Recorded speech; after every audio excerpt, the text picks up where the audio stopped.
മുണ്ടക്കൈ ചൂരൽമല പുനരധിവാസ പ്രവർത്തനങ്ങൾ ദ്രുതഗതിയിലെന്ന് മുഖ്യമന്ത്രി പിണറായി വിജയൻ.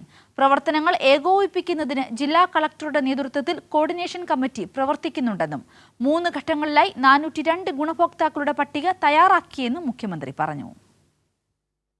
സർ, ഈ ടൗൺഷിപ്പ് നിർമ്മിക്കുന്നതിന് എൽസ്റ്റോൺ എസ്റ്റേറ്റിൽ നിന്നും 64.4705 ഹെക്ടർ സ്ഥലമാണ് സർക്കാർ ഏറ്റെടുത്തത്. ടൗൺഷിപ്പിൻ്റെ ഭാഗമായി 410 വീടുകളാണ് നിർമ്മിക്കാൻ ഉദ്ദേശിക്കുന്നത്. പ്രകൃതി ദുരന്തങ്ങളെ പ്രതിരോധിക്കാവുന്ന രീതിയിലാണ് നിർമ്മാണം. ടൗൺഷിപ്പ് നിർമ്മാണം നല്ല രീതിയിൽ ദ്രുതഗതിയിൽ പുരോഗമിച്ചു വരികയാണ്. സർ, ഈ പ്രവർത്തനങ്ങൾ ഏകോപിപ്പിക്കുന്നതിന് ജില്ലാതലത്തിൽ ജില്ലാ കളക്ടർ ചെയർപേഴ്സണും township project chief operating officer കൺവീനറുമായി കോർഡിനേഷൻ കമ്മിറ്റി രൂപീകരിച്ചിട്ടുണ്ട്. 3 ഘട്ടങ്ങളിലായുള്ള പുനരധിവാസത്തിന് 402 ഗുണഭോക്താക്കളുടെ ലിസ്റ്റാണ് പ്രസിദ്ധീകരിച്ചത്.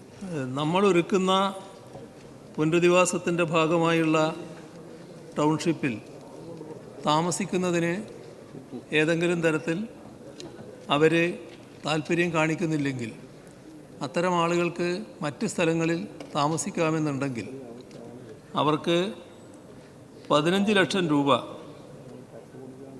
ഇവിടെ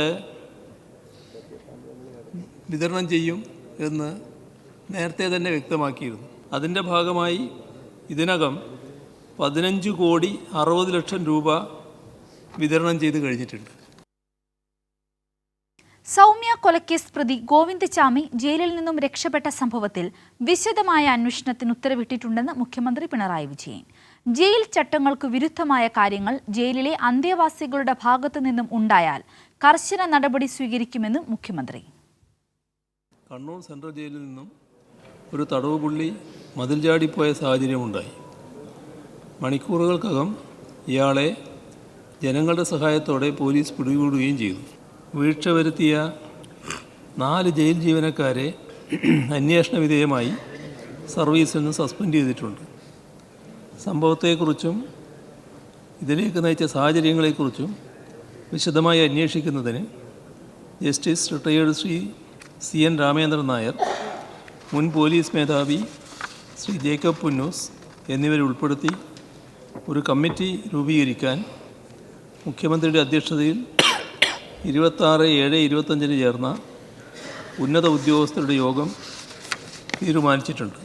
ജയിൽ ചട്ടങ്ങൾക്ക് വിരുദ്ധമായ നടപടികൾ ഈ ജയിലിലെ അന്തേവാസികളുടെ ഭാഗത്തു നിന്നുണ്ടായാൽ കർശനമായ നടപടി തന്നെ ഉദ്യോഗസ്ഥർ സ്വീകരിക്കാറുണ്ട്.